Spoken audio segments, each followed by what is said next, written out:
Ugh. Hey, this is Saint.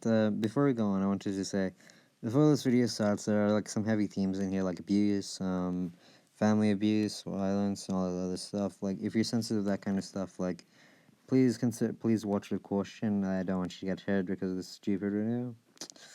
Anyway, like, onto the thing, like, so I just wanted to say a few other things, like, first before that. Like, one thing is, like, my phone's having issues, like, it's not being able to record by itself.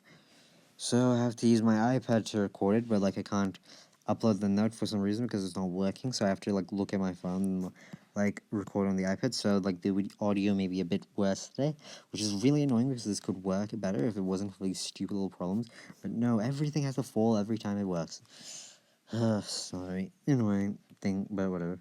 Anyway, so I wanted to do a few Halloween episodes because it's spooky month and I really like it. But last week I wasn't able to record, so I'm trying to do two. I may not be able to. Like, this is the first one I decided to do, like, an easy one just on one episode and just review that. Analyze that. So, yeah, that's what this is. And then I'll try to do a bigger one on something bigger, like, I don't know, on Friday or Saturday or something. You'll have to wait and see then. Hopefully it works. Hopefully. I don't know. I'm not really sure. We're testing, going by the seat of our pants. And we'll see if it works. Yay. Anyway, so the episode. First of all, I wanted to say it's good. It has the usual fun and charm of the Gravity Falls. Honestly, it's really good. Like, it's really fun, like, really interesting, like, and also pretty scary. But I wouldn't recommend this as the first one because you don't really get all the other stuff that's in there, and you have to see, like, in a lot of other Pacifica episodes to get this. Like, it's a lot, not really got, like, stuff like Your Uncle Stan, like, the mystery, all this other stuff. So I'd recommend like watching something earlier or like something a bit more direct. Like I'd say the best episode to start off with is maybe the first party episode where like Dipper closes himself. That's one of my favorites. And also I think pretty good start, but like I'm not really sure honestly. You'd have to like think out yourself. So yeah, sorry, but anyway, like the story is really cool. Like it was basic, but it had like very interesting and sad. It was very basic and was very sad and like horrifying in a way. Honestly, like this episode like doesn't have like the mystery in a way, but like it does work so well. And there was a lot of really fucked stuff that like the bleeding heads that said original sin and the ghost stuff where the dude is like a skeleton and like he turns into like the fire guy and him actually dying and having his head cut. That was all really fucked up shit. That was surprised was allowed in. Like god damn, that was cool though, and really added to the episode. Then Mabel, I wanted to. I decided instead of like talking about like every little aspect, I'm mostly going to focus on the characters because that's where I really relate, and I think that's where like I think like most of the story comes from. Like where if you like look at the characters, you can get into most of the other stuff. So that's where I'm mainly going to be analyzing that, like talking about it. So yeah, but like a lot of other stuff, like, this is also just like mostly a review that analysis of my own ideas. So like I'm not going to be personally like analyzing every little frame by frame or any little thing. It's mostly just things I'm personally interested. So probably like so you'll probably have like if you like want a really in-depth analysis, you probably won't get that here. So maybe we'll go somewhere else with it. Anyway, for Mabel, I thought like her story was pretty lame and interesting. Like, and it felt very and interesting. Like, for the main story, like it was really juicy and really interesting. And like having to go back to this like uninteresting love triangle that barely made sense and was kind of just in this one episode that really doesn't matter anywhere else. Like, and we really need it? I don't really think so. So yeah, it wasn't that interesting. But yeah, it was there, and well, since it was there, it was there. I don't really think I like maybe it was a good character and has awesome character moments and sort of friends sometimes, but these episodes weren't as to shine from, unfortunately. Anyway, so yeah, on to the Axeman. Like, despite only being in a few minutes and only being this one-off character, he was really cool and interesting and had a good arc. Which like even some characters with like big arcs in like other shows and big storylines don't have like as good a treatment as him. Like as an example, his motivation makes sense, and he does what he wants to say. He says he does, and isn't stupid. And when he gets what he wants, he actually leaves, which is pretty good because a lot of times, like these aren't like very well filled. I could give an example, but I don't have any on my head. And also, so yeah, I really like that character. And also, like I'd say, like he's a tragic and noble character in a way where like he lived his life for like one other person, like basically just doing everything to build this house, and then like once he didn't get it, like instead of just like dying peacefully, like he like let himself become like a spirit, so that like they pay for their crimes, and also like so that like one day someone else will get what he always wanted, and like that's pretty noble in my opinion.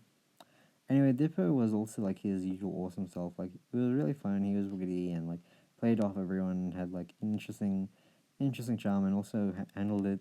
And also I think like handled the themes of these episodes really well, like the annoyance of the rich, and also how like we aren't to our problems or our family's abuse or our money, and we can become better. Like I think he handled those things and does them well, but like not really going to delve into him too much because like well he's not really the central focus of this episode, and like he'd work better in his own episode, so we're gonna do that. Also, like I just wanted to say, like Pacifica's probably going to get her own episode again, like because this is only one half of the episode and it's only really reviewing the themes of this episode. Whereas I think that she deserves her own episode where I delve into her more. So yeah.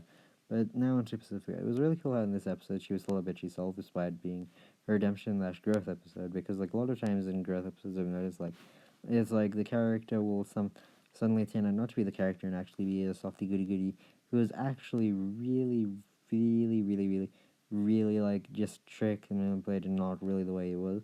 But her being a rude bitch in this episode worked well, worked wonders. Wonders because like it still was the same character and you still got to see her redeem. So like you actually felt like you went on a growth and journey with that character, not just like had some random bullshit happen for no real reason.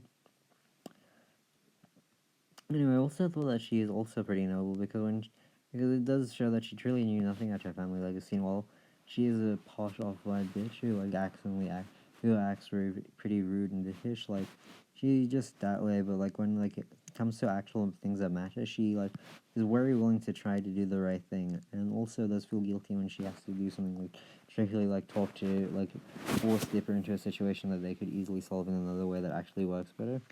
So yeah, and also when she does like learn of these things, she actually is pretty sad. Like she isn't just like a family who is like very into just like not dealing with these problems and just being themselves. So yeah, that's pretty cool. Anyway, also she worked really well with Dipper. Like I really liked how their connection worked this episode. They had pretty good banter when they were talking and they're talking to each other, like when they were fighting the ghost. And also like they helped each other grow and were able to support each other in really cool ways. It was really nice seeing them. And also like I think that like while I'm not a very shippy guy, like I don't look at a show and go, oh my god, these two characters must be together. I have to date them together. But like if you are like that, I'm sorry for that stupid thing. It's the way I deal with things. I just kind of like to more make fun of them when they really don't need to be. It's cool if you like that stuff. I don't really mind. I just like to make fun of things like because I'm a giant dickhead. Anyway, so but like I'm not really into that stuff. But like for these characters, I thought it worked very well, and I'm planning to try to pick where they are a couple and like grow together in like a series where it happens a few years later. So look forward to that if you're interested in it. Anyway, the thing I thought this episode was mostly about was the abuse that she overcomes. So let's get on to that. Like, the episode has a dark side that I think works really well, and I think that was the thing that helped make Pacifica more likable and relatable character, and also more relatable. So yeah, first off, which happens because of the dark, heavily implied abuse she goes through from her parents. First thing we see about her is that she's heavily restricted by her parents, not even able to like wear a color that like is slightly different to the one that they want her to wear, which is not strictly abuse, but like it is pretty dickish the way that they're like antagonizing her and making her feel like shit. And then when she raises a small point and just says she likes it, they bell her, which I think is abuse because like we'll get into that later. Anyway, then like before I go on, like it is interesting like how like their family like shows the way they deal with problems where like instead of just going and like facing it themselves, they always have someone else do it. Like this is like more her family's problem, yet they force Pacifica to do all the work, and then she forces Dipper in a way to do all the work. Yeah, it does show like a pretty big issues they all have together. And then I think then like it does then later in the episode when it turns out like she'd rather have the ghost kill her than get her parents' favorite carpet dirty raises some massive concerns because it does show like that like whatever she thinks her parents are gonna do is far worse than what the ghost is gonna do, which is fucked up because he's gonna kill her. Got him. Oof. Anyway, lastly, I was going to say Lastly, when she's opening the gate and showing how she really is good and stuff, it was really, it was like her parents come back and show that they're dicks and just money bags because they'd rather stay in the tavern and do nothing than like do the extremely simple thing. But then when they try and force her by like doing the bell, it's fucked up and shows like how little they think of her and how dehumanized she is to them because they're literally pulling Pablo's golden hair with Pablo's golden hair. And introduce her own daughter is so shitty and shows that she's just a pet to them on a tight leash. And also what made her like be able to get to this submissive and this passive about like this stuff like is really concerning, and the fact that but the cool thing was she was able to overcome it, and when she overcame it, like I was really cool. But like what happened afterwards, like her parents must have been pissed, and like if like the bell is like any indication, like whatever happened next must have been really fun. And I think it does show that while like Gravity Falls is done with, like I think that it doesn't need to be reheard because like there are small stuff like this and like other stuff that is really important, really needs to be still seen. And I think this show that Gravity Falls does have a place for season three. Not a direct continuation, but like more of a 5 years later thing, like or like that Ben 10 fanfiction. That's more like a really cool thing. Like I think something like after Gravity Falls would be cool, and I think the new Bill Cipher dash whatever Bill Cipher and book like heavily implying that, and that's really cool. And I can't wait to see it. But yeah, like her, like and Dipper when they like get together, like this show, like she grew from this episode and like became a bit more rebellious and more able like to be more herself when she messes up the carpet a bit, and but it does still show that she does have that like, and that was super satisfying. But it does show she still is afraid because like she immediately goes to clean it up.